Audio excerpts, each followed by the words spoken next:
The outer edges of the Galactic Empire were quiet, the kind of silence that made even experienced officers uneasy, because in space, silence often came before something impossible. And on a distant monitoring station orbiting a cold, dim star, a young sensor officer named Jisoo stared at her console with growing confusion as the readings in front of her refused to make sense, flickering between existence and nothingness as if reality itself could not decide what it was seeing. And beside her, Minjae leaned closer, his brow tightening as he checked the data again and again, whispering that the instruments must be broken, but Jisoo knew they were not, because every system across the station was showing the same thing, a massive object appearing far beyond the edge of known space, yet not appearing in any normal way because it had no clear shape, no consistent energy output, and no movement that followed the rules they had studied all their lives. And when she tried to isolate its signal, it shifted, like it was aware of being observed, which made a cold feeling settle deep in her chest, the kind that came from instinct rather than logic, and she quickly called for her superior, Commander Hana, who arrived with calm authority but lost some of that calm the moment she saw the readings, her eyes narrowing as she ordered a full-spectrum scan. But the results only made things worse, showing overlapping data that suggested the object existed in multiple positions at once, like it was not bound to a single point in space, and Minjae quietly muttered that such a thing was impossible, that even the most advanced civilizations in the Empire could not bend reality in that way. Yet the evidence was right there, undeniable and growing stronger with every passing second, and as the station system strained to interpret what they were seeing, a low alarm began to sound, not because of an attack, but because the object was changing the gravitational field around it. Without any visible cause, bending space in smooth, controlled waves that spread outward like ripples in water, and Hana immediately ordered a message sent to the nearest Imperial fleet. Her voice steady even as tension filled the command room, but before the transmission could be completed, every screen on the station flickered, the lights dimmed for just a moment, and then a new signal appeared, cutting through all channels with a clarity that made everyone freeze, because it was not just data, it was a message, old and simple, encoded in a form that none of their modern systems should have recognized. Yet somehow did, and Jisoo felt her hands tremble slightly as the translation began, revealing words in an ancient human language that most people believed had no place in the current galaxy. And Minjae said the word human under his breath as if it were something dangerous, because humanity was known in records as a minor species from a distant system, one that had never shown signs of advanced technology and had largely disappeared from major galactic events centuries ago. And yet here was a signal, clear and deliberate, coming from something that defied every known law, and Hana quickly ordered silence in the room as the message completed its translation. The simple phrase echoing across the station speakers, calm and direct, as if spoken by someone who did not need to raise their voice to be heard, and for a moment no one moved, because the presence behind those words felt vast and controlled, not aggressive, but not something that could be ignored either, and outside the station's reinforced viewports, the darkness of space seemed to shift as the object became faintly visible at last, not by approaching in a straight line, but by appearing closer in a way that no one could explain, as if distance itself had lost its meaning, and Jisoo felt her breath catch as she tried to focus on its shape, but it did not hold still long enough to be clearly seen, its outline changing subtly, like a reflection in disturbed water, and yet there was something deliberate about it, something structured beneath the shifting appearance, as though it chose not to be fully understood, and Minjae stepped back from his console, shaking his head slowly, saying that if this was truly human, then everything they believed about humanity was wrong, and Hana did not respond right away, her gaze fixed on the slowly stabilizing readings that now showed the object's size, which dwarfed anything the Empire had ever built, not just in scale but in presence, because it did not simply occupy space, it influenced it, quietly rewriting the environment around it without force or noise, and as the nearest Imperial patrol ships finally responded to the station's earlier distress call, their approach vectors appeared on the screen, moving fast and in formation, but even as they drew closer, something strange began to happen, their signals flickering in the same way the object had earlier, as if they were being pulled into a different state of existence, and Jisoo quickly reported that their systems were becoming unstable, not damaged, but confused, like they could no longer align with normal physical laws, and Hana ordered them to halt their advance immediately. But the command never reached them because communication itself seemed to break down near the object, dissolving into static that carried no meaning, and then, without warning, The patrol ships stopped completely, frozen in. Placed not by any visible force, but by the absence of something essential, as if the rules that allowed them to move had simply been turned off, and a heavy silence filled the station as everyone watched in disbelief, realizing that no weapon had been fired, no explosion had occurred, and yet an entire squadron had been neutralized without resistance, and Minjae whispered that this was not warfare, this was something else entirely, something far beyond conflict, and Hana felt a rare uncertainty rise within her, because she had faced enemies before, had studied countless strategies and technologies. But this was not something that could be fought in any conventional way, and as the object shifted again, appearing even closer now, its presence pressing against the station like an unseen weight, the original message repeated softly across every system, unchanged and calm, as if patiently waiting for a response, and Jisoo looked at Hana with a question she did not need to speak, because they all understood the same thing at once, that whatever this was, it was not just a ship, and if it truly belonged to humanity,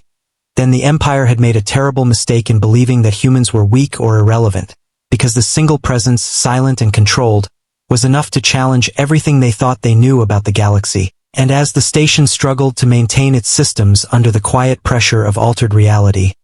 Hana finally gave a single order, her voice firm. Despite the uncertainty, to send a full report to the Imperial Corps, to tell them exactly what they were facing, even if the truth sounded impossible, because somewhere out there, beyond the limits of their understanding, humanity had returned, and it had not come back as the Empire remembered it. Part 2. The news from the border station spread across the Galactic Empire faster than any official message, carried by fear as much as data, and in the vast capital, deep inside a chamber built for absolute authority, the Imperial Council gathered in tense silence while screens showed the same impossible readings that Jisoo and the others had witnessed, and at the center of the room stood Director Yuna, her calm face hiding the unease that had begun to grow in every mind present, while beside her, Chief Scientist Daeho adjusted the data streams again and again, hoping to find a logical error, but every calculation returned the same answer, that the object could not exist under any known law of physics, and yet it was there, stable and real in its own way, and across the room General Sora crossed her arms, her voice firm as she argued that no matter how strange it appeared, it was still a threat, and the Empire had faced unknown forces before. But Daeho shook his head slowly, explaining that this was different because their instruments did not show a powerful weapon or shield, but something far more disturbing, a controlled distortion of reality itself, as if the object was not using energy to act, but rewriting the rules that defined energy, and the room fell quiet at those words, because such power was not just advanced, it was beyond the foundation of everything they understood, and Yuna finally spoke, asking the one question that none of them wanted to answer, where it came from, and a young analyst named Era stepped forward, her voice slightly unsteady as she explained that the signal received from the object matched patterns found in ancient human archives, fragments of language and structure that had not been used for centuries, and at the mention of humanity, several council members reacted with disbelief, some even dismissing it outright, because humans were recorded as a minor species that had never reached this level of development. But Era continued, showing hidden records that had been locked away. Reports from long ago describing a sudden disappearance of human activity across multiple systems, with no clear cause, and no sign of collapse or destruction, as if they had simply stepped away from the galaxy. And now, with this new evidence, it seemed they had not vanished, but changed, and before anyone could respond further,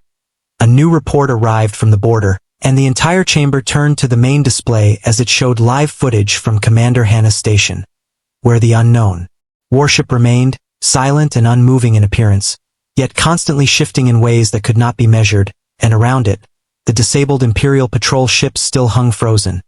their crews alive but unable to act, trapped in a state where time itself seemed uncertain, and Jisoo's voice came through the transmission, steady but clearly strained, as she described how every attempt to interact with the object failed, not because it resisted, but because normal interaction was no longer possible within its influence, and Minjae added that their systems were beginning to adapt in strange ways, trying to match the altered conditions, but each adjustment only created new contradictions, and Hana then spoke directly to the council, her tone respectful but urgent, warning that the situation was escalating without any visible action from the object, which somehow made it more dangerous because it showed restraint, control, and awareness, and as she finished her report, A sudden change occurred on the display. The warship shifted again, not moving forward in a straight path, but appearing closer to a nearby Imperial defense outpost in an instant, ignoring distance entirely, and within seconds, the outpost systems began to fail in the same silent way, its weapons powering down, its shields dissolving as if they had never been active, and General Sora immediately ordered a full fleet response, her decision driven by the belief that waiting would only make things worse. And soon, multiple Imperial fleets began moving toward the affected sector, their engines burning bright against the darkness, a show of force meant to reassert control. But even as they advanced, reports came in that ships on the outer edges of the formation were already experiencing minor disruptions, small inconsistencies in movement and timing that grew more severe as they approached, and Daeho watched the data with growing concern, explaining that the closer they got, the more the fundamental constants of physics seemed to shift, not randomly, but in a controlled pattern, as if the warship was setting the rules of reality in its surrounding space, and Yuna felt the weight of the situation deepen, because this was no longer just an unknown enemy, it was a force that defined the battlefield itself. And then, just as the first fleet prepared to engage, the warship sent another message, clearer than before, transmitted across all frequencies at once. And this time there was no need for translation because the meaning was simple and direct, telling the Empire to stand down, to stop its advance, and to avoid further escalation. And the calm tone of the message only made it more unsettling, because it carried no anger, no threat, just certainty, as if the outcome was already decided. And for a brief moment, silence returned to the council chamber as everyone considered the warning, but General Sora refused to accept it, insisting that no unknown force could dictate the actions of the Empire, and she gave the order to proceed. Her voice strong even as doubt lingered beneath it, and far away, near the edge of the affected system, the fleets moved into position, their weapons charging, their formations tightening, ready to strike. But before a single shot could be fired, something changed again, not in the warship, but in the space around the fleets, where invisible waves spread outward, and one by one, the ships began to slow, their engines losing function. Not through damage, but through absence, as if the concept of thrust no longer applied. And inside those ships, crews looked at their controls in confusion as time itself seemed to stretch, seconds becoming longer, movements delayed, and voices distorted. And back in the capital, the council watched in growing fear as their greatest military power was reduced to stillness without a single attack, and Yuna finally understood what Hana had meant, that this was not a battle in any normal sense. And as the warship remained where it was, silent and unchanged, its presence alone reshaping the entire situation, a realization spread through the Empire that they were not facing a stronger enemy, but something entirely different, something that did not need to fight in order to win. And as another calm message echoed across every system, repeating the same simple warning, it became clear that the Empire was no longer in control of what was happening. And for the first time in its long history, it began to feel something it had almost forgotten, fear of the unknown, and fear of a humanity that had returned not with fleets or armies, but with a single presence that could not be understood, challenged, or ignored. The order to attack moved through the Imperial fleets like a final breath before a storm, and even though doubt had already begun to spread among the officers, discipline held them in place as Grand Admiral June took command at the front line. His expression firm but tense as he watched the distant shape of the human warship drift in and out of visibility, not moving in any clear way yet always seeming closer than before, and beside him, Captain Mira reported that all weapons were ready though. Her voice carried a quiet uncertainty that she could not hide, and June gave the command anyway, because the Empire had never stepped back from a threat, and the moment the order was confirmed, beams of energy and waves of destructive force surged forward from the fleet, lighting the darkness with overwhelming power. Weapons strong enough to tear apart planets crossed the void in seconds and struck the space where the warship existed. But what followed was not an explosion or even resistance. It was nothing. The attack simply passed through the target as if it was not fully there, like shadows trying to hit something beyond their reach, and for a brief second confusion replaced fear, because no one had expected such a result, and June immediately ordered a second volley, this time adjusting the targeting systems to match the shifting data. But again the same thing happened. The attacks failed not because they were blocked, but because the warship did not behave like anything that could be hit, and across the fleet, systems began to flicker more violently than before, alarms rising in sharp tones as navigation controls stopped responding in normal ways, and Mira reported that their position could no longer be defined clearly, that coordinates were becoming meaningless, and June felt a cold weight settle in his chest as he realized that they were not just failing to damage the enemy, they were losing their ability to exist in a stable way, and then, without any visible action from the warship, the space around the fleet began to change, slowly at first, like a quiet shift in the air before a storm, and then more clearly, as stars seemed to blur and distances stretched in unnatural patterns, and inside the ships, crew members began to experience something far worse than system failure. Time itself started to behave differently, seconds repeating, moments extending, and movements lagging behind intention, and a young officer named Sumin tried to speak but found her voice echoing in a delayed loop, as if sound had lost its place in reality, and panic spread quickly, not as chaos but as a deep, growing understanding that they were no longer in control of anything, and June shouted for order. His voice strong but strained, demanding status reports. But the answers came back fragmented, incomplete, as if communication itself was breaking apart, and then came the first visible change to the fleet. A ship near the edge of the formation began to distort, its shape bending in impossible ways, not exploding or collapsing, but shifting into forms that could not exist under normal laws, its structure folding inward and outward at the same time, and then it stopped, frozen in a state that no one could describe, still present but no longer a functioning vessel, and Mira stared at the display in disbelief, whispering that the ship had not been destroyed, it had been changed, and one by one, more ships began to follow, each affected differently but with the same result, their existence altered beyond recognition, and through it all, the human warship remained calm and unchanged, its shifting outline steady in its own strange way, not reacting with aggression, but simply continuing to impose its presence on the battlefield. And back on the border station, Jisoo watched the events unfold with a mixture of fear and awe, her hands steady as she recorded every detail, because she knew that understanding this might be the only chance the Empire had. And Minjae stood beside her, silent for a long moment before saying that this was not a weapon, not in the way they understood. This was control, complete and absolute, and Hana listened to their observations while keeping her focus on the larger picture, realizing that the warship was not attacking randomly. It was responding in a precise and measured way, neutralizing the threat without unnecessary destruction, and that realization made it even more terrifying, because it showed intent and restraint at a level far beyond anything they had faced before. And as the fleet continued to fail, June made one final attempt to regain control, ordering a full retreat. But even that command struggled to take effect, because movement itself had become uncertain, and ships that tried to turn found themselves stuck between positions, neither here nor there, and in that moment, June understood that they were no longer fighting an enemy, they were inside a space where the enemy defined what was possible, and his expression hardened as he accepted the truth, that the Empire's greatest strength meant nothing here. And then, as suddenly as it had begun, the distortion started to stabilize, the shifting space calming into something closer to normal, and the remaining ships, those that had not been altered beyond function,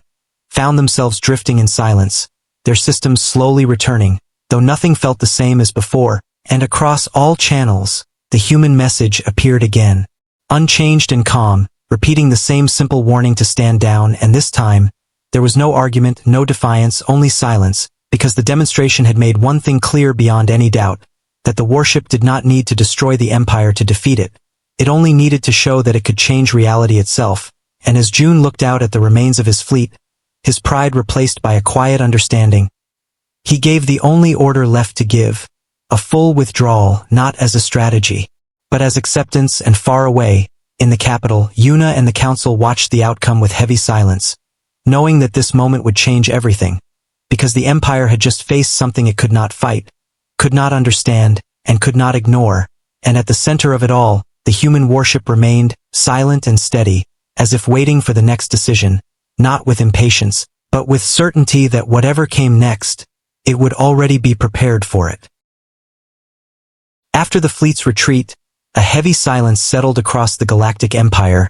not the calm silence of peace but the uncertain quiet that follows something deeply unsettling. And in the capital, the Imperial Council remained gathered, their earlier confidence now replaced with careful thought and visible concern.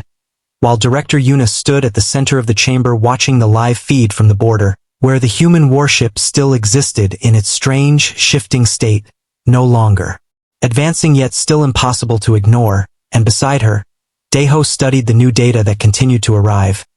His hands moving slowly now, no longer searching for simple answers but trying to understand a system that did not follow any known rules, and across the room, General Sora remained silent, her earlier certainty gone, replaced by a controlled tension as she observed the aftermath of the failed attack, and before anyone could speak, a sudden change appeared on every screen. The warship's form began to stabilize in a way it had not before, its shifting outline becoming clearer, not fixed but more understandable, as if it had decided to be seen, and at the same time, a new signal spread across all Imperial channels, stronger and more direct than before, not forcing its way through systems but simply existing in them as if it had always been there, and Jisoo, still at the border station with Minjae and Commander Hana, felt a strange calm as the signal reached them, her fear easing slightly even though she knew the situation was still beyond their control, and the signal did not begin with a warning this time, instead it formed into something unexpected, a presence, and within the main chamber of the capital, in front of the council itself, a figure appeared, not as light or hologram in the normal sense, but as a clear projection that seemed both real and not real at the same time, standing calmly as if it belonged there, and the guards reacted instantly, raising their weapons, but Yuna raised her hand to stop them, understanding that such actions would mean nothing here, and the figure introduced itself simply through thought and sound together, its voice steady and calm, identifying itself as Jisoo, a representative of humanity, and the room fell into complete silence as the meaning of those words settled in, because this was the first direct contact with a human in centuries. And yet there was nothing primitive or uncertain about this presence. Instead it carried a quiet confidence that made even the most powerful leaders of the Empire feel like observers rather than controllers, and Jisoo looked around the chamber with a composed expression, not showing anger or pride, only a clear awareness of everything happening, and Yuna stepped forward, her voice steady as she asked the question that had been on every mind, what humanity had become, and Jisoo did not hesitate to answer, explaining in simple terms that humanity had not disappeared but had moved beyond the limits of ordinary existence, that they had discovered deeper layers of reality, layers where the laws of physics were not fixed but could be understood, shaped, and rewritten with enough knowledge and control, and Daeho listened closely, his scientific mind struggling but also fascinated, realizing that what they were hearing was not impossible, only far beyond their current level of understanding, and Jisoo continued, explaining that the warship the Empire had encountered was not just a machine or a weapon, but a controlled space, a region where human-designed rules replaced natural ones, allowing them to act without force, without destruction in the traditional sense, and General Sora finally spoke, her voice firm but no longer defiant, asking why such power had been used against the Empire, and Jisoo responded calmly, saying that humanity had not attacked, it had only responded to aggression and expansion into regions that were restricted for reasons the Empire could not yet fully understand, and Hana, watching from the border station, realized that this entire conflict had been one-sided from the beginning, not because the Empire was weak, but because humanity had chosen not to engage until necessary, and Minjae quietly said that this meant humans had been watching for a long time, observing without interfering, and Jisoo confirmed this, explaining that humanity had learned long ago that direct control over the galaxy would only create endless conflict, so they had stepped back, allowing other civilizations to grow on their own, but maintaining boundaries that could not be crossed, and when those boundaries were violated, as the Empire had done unknowingly, they acted not to destroy but to correct, and the word correct carried a weight that everyone in the room could feel, because it suggested a level of authority far beyond simple power, and Yuna asked what would happen next, her voice calm but careful, and Jisoo answered that the Empire would not be destroyed,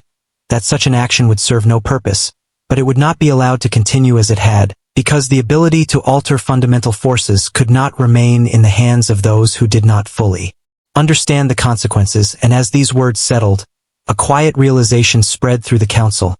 that they were no longer the highest authority in the galaxy, and yet Jihoo's tone remained respectful, not treating them as lesser, but as a civilization still growing, and Jisoo, listening from afar, felt a strange sense of relief because despite everything, there was no hatred in the human presence, only control and purpose, And Jisoo then explained that humanity's greatest change was not their technology but their perspective, that they had moved beyond war as a solution, choosing instead to remove the conditions that made war possible. And this idea was difficult for many to accept, especially for those who had built their power through strength and conflict. But after what they had witnessed, none could deny that it was possible, and as the conversation continued, the warship outside remained steady, no longer shifting unpredictably, as if its purpose had been fulfilled. And finally, Jisoo delivered a final statement, calm and clear, that the Empire would be given a choice, to adapt and exist within the new limits set by humanity, or to resist and face consequences that would not involve destruction,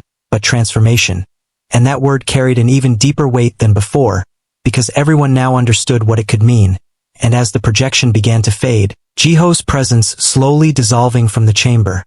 the silence that followed was not filled with panic, but with thought, deep and heavy, as the leaders of the Empire realized that everything had changed, not through war, but through a single encounter that had shown them a level of existence they had never imagined. And far beyond the capital, the human warship remained, quiet and unmoving, not as a threat waiting to strike, but as a reminder that the galaxy was no longer what it had once been, and that humanity, once ignored and underestimated, had returned not to conquer, but to reshape the very idea of power itself. In the days that followed Jisoo's departure, the Galactic Empire did not return to normal, because there was no normal left to return to, and across every system, from the shining core worlds to the quiet outer colonies, people began to feel the change, not as destruction or loss, but as a quiet shift in how reality itself behaved, subtle at first, almost unnoticeable, yet clear to those who worked closely with advanced technology, as certain weapons stopped functioning the way they once had, and energy systems that depended on unstable reactions simply refused to activate, not broken, but gently limited, as if the universe itself had decided to draw a line that could not be crossed. And in the capital, Director Yuna stood once again before the Imperial Council.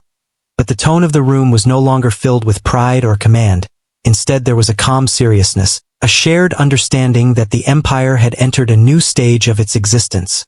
And beside her, Daeho presented the latest findings, explaining that these changes were not random, but consistent across all monitored regions, forming a pattern that suggested a universal adjustment, something applied evenly rather than forced in a single location. And General Sora listened in silence, her earlier resistance replaced with careful acceptance, because she had seen firsthand what resistance would bring, and she now understood that survival depended not on strength alone, but on adaptation. And far away at the border station, Jisoo and Minjae continued their work, observing the human warship that still remained. Though it no longer felt like a threat,